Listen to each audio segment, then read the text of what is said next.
Olá, Gravando. olá, professor Márcio Calicrates. Dando sequência ao nosso conteúdo, às nossas aulas pertinentes à educação infantil. Lembra? Então vamos lá. Currículo. Currículo e a diversidade cultural. O que é o currículo e a educação infantil? Conteúdos, formas de aprendizagem, apostilas, formas de aplicar a apostila. Nós estamos falando no mundo infantil, nós estamos falando em a citação, ensino-aprendizagem no mundo infantil. Muitas vezes, até a questão que elas não têm nem familiaridade com as letrinhas, com as letras, o mundo das letras.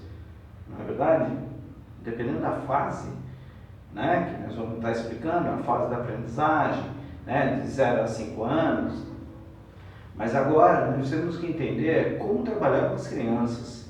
Os grandes nós da sociedade ou das escolas é como trabalhar com as crianças, como trabalhar o conteúdo com as crianças. Os grandes embates são exatamente sobre isso. Por que nós temos que ver a situação de transformar a criança na parte palpável, o concreto, fazer com que ela entenda, e trabalhar na possibilidade que ela aprenda a ver o mundo como ele é, depois transformar o mundo que ele é na parte da escrita, não é verdade? Então, vamos lá. Dentro do currículo que nós temos os conteúdos, o que seria o conteúdo para ti na fase da criança? Você acabou de ser contratado na educação, numa escola de educação infantil, e a coordenadora pedagógica ela pergunta para você como que você vai trabalhar com ela os conteúdos. Aí você pergunta, como que eu vou trabalhar os conteúdos com as crianças? E ela aplica e pede para que você acompanhe o desenvolvimento cognitivo da criança, o que ela está fazendo, o que ela está trabalhando, fazendo exatamente o diário, o semanário e etc. Aí você fala assim, como é que eu vou colocar esse conteúdo para as crianças? Como é que eu vou colocar isso? Gente, analisa. Nós estamos trabalhando na forma de observar, analisar, registrar aquilo que a criança apresenta, como trabalho.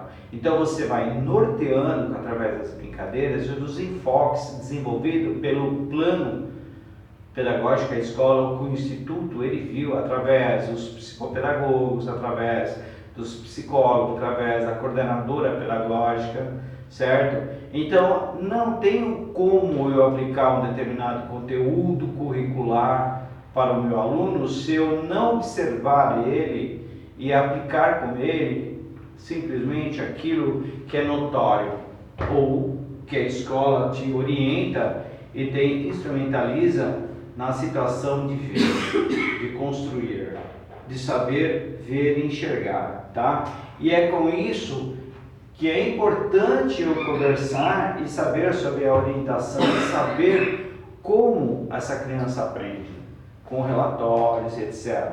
Aí eu consigo aplicar os conteúdos direcionados para que a criança aprenda a aprender, Isso tudo vem, conforme Sazakal, em conteúdos curriculares, em atitudes, processos atitudinais, como ela corresponde, o que ela representa na questão de um saber direcionado. É hora do sono, é hora da brincadeira, é hora de dormir, do sono, é hora de comer, É nesta brincadeira, é nisso que nós temos que trabalhar e tomar muito cuidado com aquilo assim, vem fazer papinha, vem fazer nananinha, Porque a criança ela começa a entender que aquele é um movimento, é uma ação normal.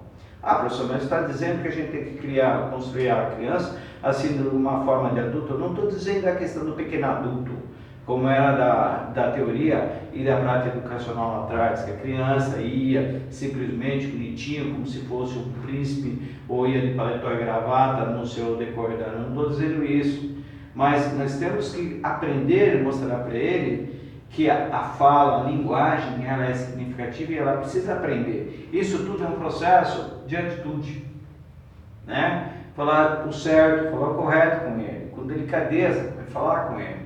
O querido, é assim que tem que fazer, é assim que vai fazer, tá? O professor nesse momento, ele não pode ser meloso, ele tem que ser centrado, tá? O currículo, ele é trabalhado na parte do foco, do centro, de trabalhar com que a criança, que aquilo é importante para ele, importante para a vida, tá? A criança, ela não é preparada para o ensino infantil, ela não é preparada para o ensino fundamental e nem para o ensino médio, ela é preparada para a vida, certo? São essas bases que lá atrás nós falamos do fundamento, mas são essas partes que isso é importante na questão do currículo. O que ela sabe é importante, o que ela sabe é importante ser narrado.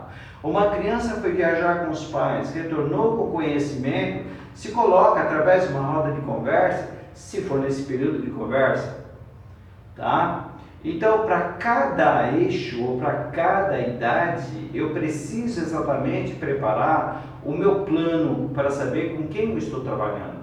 É importante que o currículo seja trabalhado entre todos os pares, que todos os professores dividam sobre suas experiências e falem sobre o que é que está sendo aprendido, né? O aprendizado com o significado, né? Esse aprendizado, ele tem que ser visto para o mundo em total, para trabalhar já a questão social, a sociedade, tá?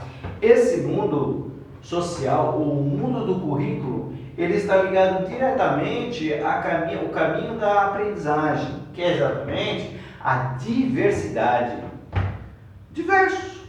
Cada um de nós aprende de forma diferente, né? Você precisa, por exemplo, do professor, né, numa aula presencial, semipresencial ou EAD, para aprender sobre determinados conteúdos, porque a imagem do professor, ele é importante no cognitivo, ele é muito importante. Eu poderia falar para você, qualquer um pode falar assim, presencial, semipresencial, ou estude através dos textos e faça as provas. Tem alguns alunos que eles não conseguem fazer isso. Por quê? Porque a imagem do professor é importante, porque ele norteia a questão, tá? O caminho da aprendizagem, com sim, não, certo, correto, por aqui, o caminho é esse. Esse caminho da aprendizagem é o que transforma a diversidade no currículo, tá?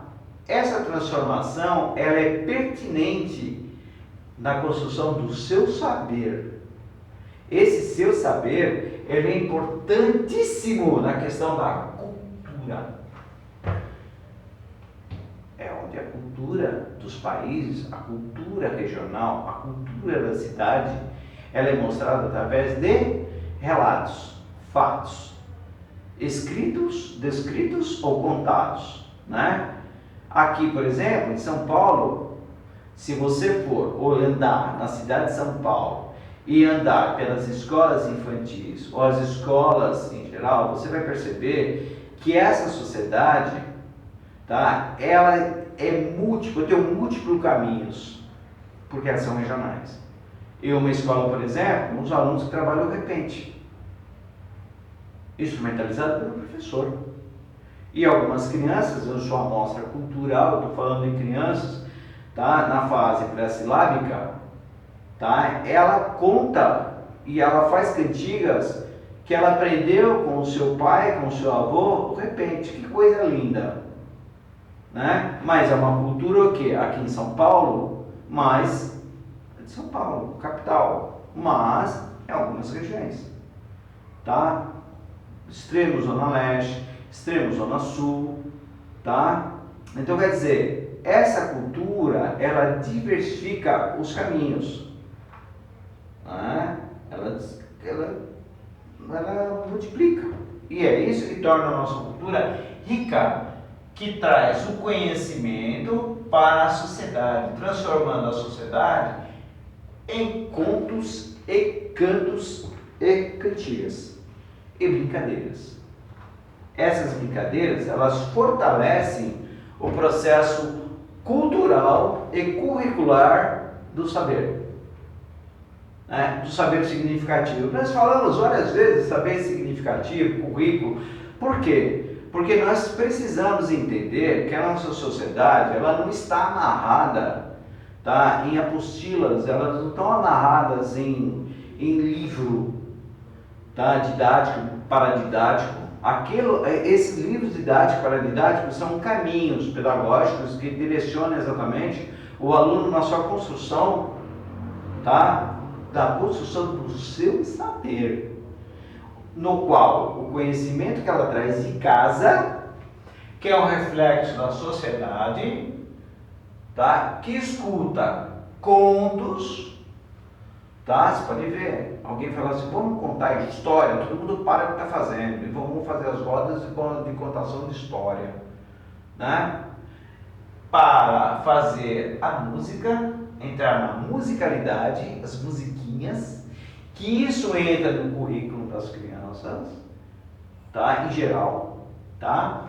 E isso mostra a questão do mundo para a vida, e a vida dentro do mundo, o mundo do conhecimento, o mundo do saber. Aí eu pergunto para ti, como uma atividade,